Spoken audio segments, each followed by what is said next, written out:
ये video 10th class के student के लिए है जो CBSE का है और NCERT का है। इस वीडियो में मैं हाइट एंड डिस्टेंस का 9.1 सोर्स बनाने जा रहा हूँ। तो पहला क्वेश्चन देखिए क्या है। पहला क्वेश्चन है, a circus artist is climbing a 20 metre long rope which is tightly staged and tied from the top of a vertically pole of the ground. Find the height of the pole if the angle made by the rope with the ground level is 30 degree. इसका कहना है क्या,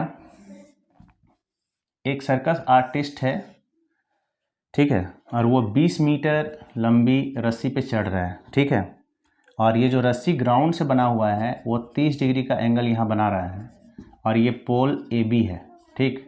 तो हम लोग को निकालना है इस पोल की लंबाई। तो कैसे निकालते हैं देखिए।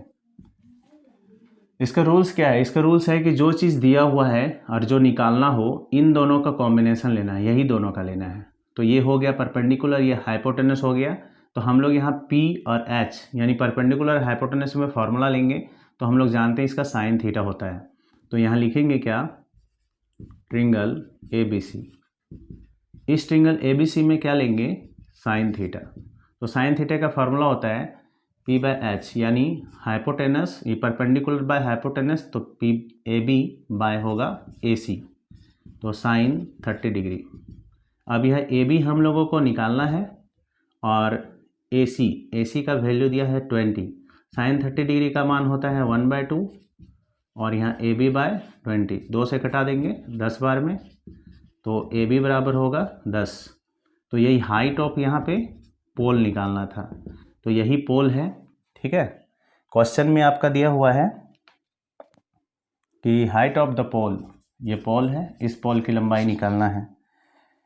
फाइंड द हाइट ऑफ पोल, तो यहाँ लिखेंगे HEIGHT, हाइट ऑफ द पोल, तो हो जाएगा 10 मीटर आंसर। अब दूसरा क्वेश्चन देखिए, question number 2।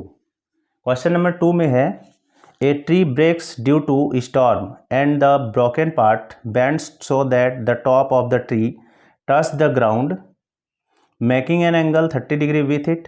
The distance between the foot of the tree to the point where the top touches the ground is 8 meter. Find the height of the tree.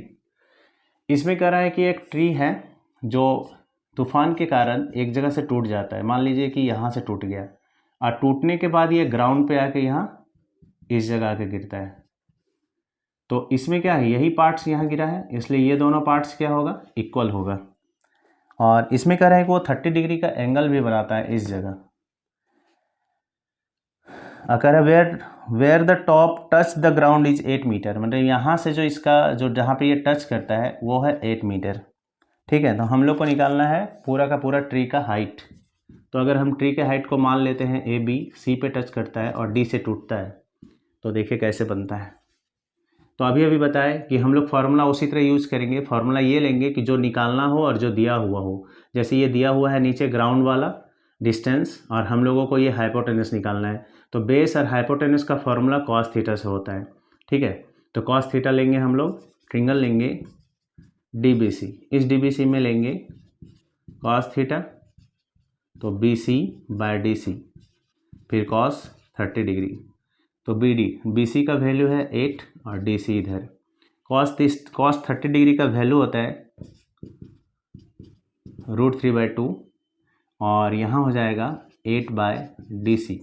तो DC से multiply करेंगे तो DC √3 होगा और 8 को 2 से 16, तो DC बराबर होगा 16/√3। तो DC का वैल्यू हम लोगों को प्राप्त हो गया, निकल गया। अब DC यहाँ किसके बराबर है, चूँकि ये दोनों टूटा हुआ पार्ट्स है, तो DC यहाँ AD के बराबर है, इसलिए AD का पार्ट्स भी यही हो जाएगा 16/√3।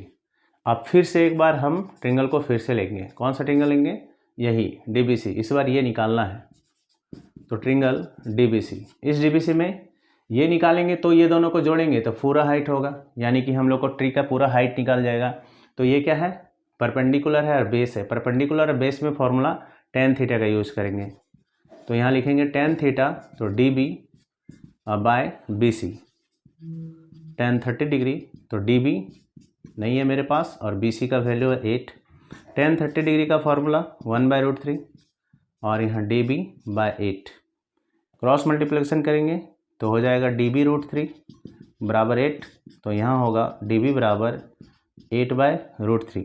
ठीक है, अब हम लोग हाइट निकालेंगे पूरे ट्री का। तो हाइट ऑफ द ट्री, तो इस हाइट का ट्री का जो हाइट निकालना है वो टोटल है AB, और AB का वैल्यू है AD प्लस DB। तो AD का वैल्यू देखिए कितना है 16/√3, अब प्लस DB का वैल्यू है 8/√3। अब दोनों का एलसीएम अगर हम लोग निकालते हैं तो √3 होगा 16 + 8 यानी कि 24/√3। अब इसका रेशनलाइज कर देंगे या नीचे से रूट हटा देंगे। ठीक है, रूट हटाने के लिए याद रखना है कि जो भी रूट में यहाँ रहता है उसको गुना करते हैं। तो 24/√3 और नीचे 3 से कट जाएगा 8 बार में, तो 8√3। ये हो गया ट्री का हाइट। ठीक है, अगला क्वेश्चन 3 नंबर है। 3 नंबर में कह रहा है एक constructor plans to install 2 slides for the children to play in a park. For the children below the age of 5 years, the prefers to have a slide whose top is at a height of 1.5 meter and is inclined at an angle 30 degree to the ground, or whereas the elder children she want to have a steps slide at a height of 3 meter and incline at an angle of 60 degree to the ground. What should be the length of the slide in each case?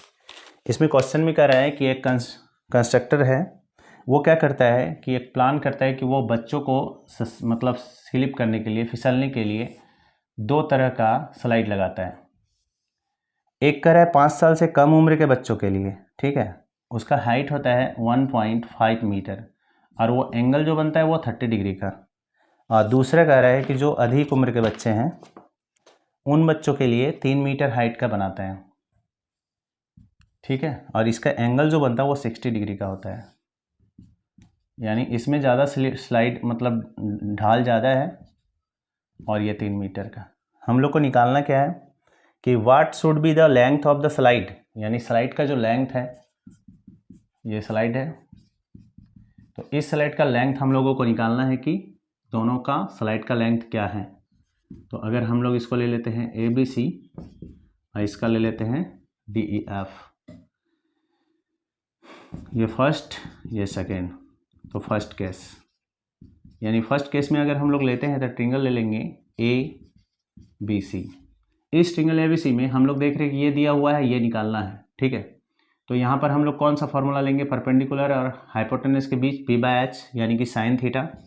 तो यहाँ लिखेंगे sine theta यानी कि AB/AC, तो sign 30 degree और AB का 1.5 और नीचे होगा AC। तो साइन 30 डिग्री का फॉर्मूला मान होता है, वैल्यू होता है 1/2 और 1.5/AC। तो AC निकालते हैं तो 1.5 × 2 यानी कि 3.0, यानी कि स्लाइड का लेंथ कितना हो गया 3 मीटर। यानी फर्स्ट केस में जो होगा स्लाइड का लेंथ हो जाएगा 3 मीटर। अब सेकेंड केस में क्या लेंगे, ट्रिंगल DEF। इस ट्रिंगल में सेम वही फार्मूला लगाएंगे, तो लिखेंगे साइन थीटा बराबर तो DE/DF। ठीक है, तो साइन यहाँ पर लेंगे 60 डिग्री और यहाँ DE का वैल्यू होगा 3 और नीचे होगा DF। तो साइन 60 डिग्री का फॉर्मूला होता है √3/2 और यहाँ होगा 3/DF। क्रॉस मल्टीप्लिकेशन करेंगे तो DF बराबर होगा 3 दूने 6 और इसका मल्टीपल होगा √3, तो फिर DF बराबर होगा 6/√3। इसका रेशनलाइज करेंगे तो √3/√3 होगा, तो DF फार्मूला 6√3/3। फिर इसे कटा देंगे तो यहाँ TF बराबर 2√3, यानी कि फर्स्ट में 3 मीटर और सेकेंड में होगा 2√3 मीटर। ठीक है, क्वेश्चन नंबर 3। अब क्वेश्चन नंबर 4 को देखते हैं क्या है। क्वेश्चन नंबर 4 में है the angle of the elevation of the top of a tower from a point on the ground which is 30 metre away from the foot of the tower is 30 degree, find the height of the tower. कर एक tower है, और angle of elevation यानी कि नीचे से 30 degree का angle बन रहा है, और which is 30 metre away from the foot of the tower is 30 degree, यानी कि नीचे जो है 30 मीटर का डिस्टेंस है और ये टावर है, इस टावर का हाइट निकालना है ABC। तो फिर वही ये बेस है और ये परपेंडिकुलर है, तो फॉर्मूला हो जाएगा परपेंडिकुलर बाय बेस यानी कि tan थीटा। तो यहाँ लिखेंगे ट्रिंगल ABC। तो यहाँ हम लोग फार्मूला यूज़ करेंगे tan थीटा बराबर तो AB बाय BC, तो tan 30 डिग्री बराबर AB बाय BC 30 हो गया। तो इसका tan 30 डिग्री का फॉर्मूला होता है 1/√3 और AB बाय 30, फिर AB √3 बराबर 30 होगा, तो AB 30/√3, तो यहाँ √3/√3, तो यहाँ होगा 30√3/3, 3 से कैंसिल कर देंगे तो हो जाएगा AB बराबर 10√3, यही हाइट ऑफ टावर हो गया, हाइट ऑफ टावर बराबर 10√3 मीटर। ठीक है।